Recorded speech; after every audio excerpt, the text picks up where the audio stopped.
மலை வனப்பகுதியில் பெரிய சின்டெக்ஸ் டேங்கில் சாராய ஊழல் கண்டுபிடிப்பு. 3000 லிட்டர் சாராய ஊழலை கைப்பற்றி அழித்த போலீசார்.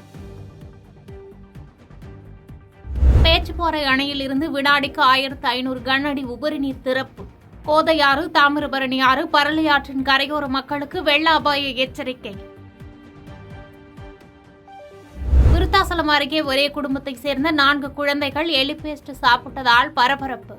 விளையாட்டாக பல் துலக்குவது போன்று எலிபேஸ்டை வைத்து விளக்கியதாக முதற்கட்ட விசாரணையில் தகவல். திருவள்ளூர் மாவட்டம் பெருமாநல்லூர் ஊராட்சியில் குடிதண்ணீரில் கழிவுநீர் கலந்து உடல் உபாதைகள் ஏற்பட்டு 10க்கும் மேற்பட்டோர் அரசு மருத்துவமனையில் அனுமதி. மெத்தன போக்குடன் நடந்து கொண்ட ஊராட்சி நிர்வாகத்தின் மீதும் பஞ்சாயத்து நிர்வாகத்தின் மீதும் நடவடிக்கை எடுக்க பொதுமக்கள் கோரிக்கை.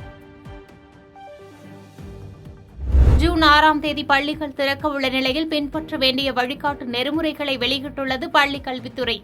பள்ளிகளின் சுகாதாரம் மற்றும் மாணவர்களின் பாதுகாப்பை உறுதி செய்ய மாவட்ட முதன்மை கல்வி அலுவலர்களுக்கு சுற்றறிக்கை. உலக பட்டினி தினமான மே 28ஆம் தேதி தமிழகம் முழுவதும் அன்னதானம் வழங்க ஏற்பாடு.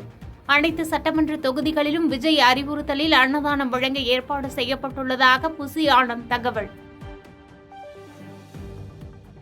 வெளிநாடு போலி வேலை வாய்ப்புகள் குறித்து அயலக தமிழக நலத்துறை எச்சரிக்கை. ஆள் சேர்ப்பு முகவர் பணி வழங்கும் நிறுவனம் குறித்து நன்றாக விசாரித்து பணிக்கு செல்ல அறிவுறுத்தல். எடப்பாடி பழனிசாமியால் தான் அதிமுக பலவீனம் அடைந்து வருகிறது. டிடிவி தினகரன் கடும் விமர்சனம். பாதகம் செய்பவரை கண்டால் நாம் பயங்கொள்ளலாகாது பாப்பா. மோதி மிதித்து விடு பாப்பா, அவர் முகத்தில் உமிழ்ந்து விடு பாப்பா. அண்மை செய்திகளை உடனுக்குடன் தெரிந்து கொள்ள இணைந்திருங்கள் இயம்நாடு தொலைக்காட்சியுடன்.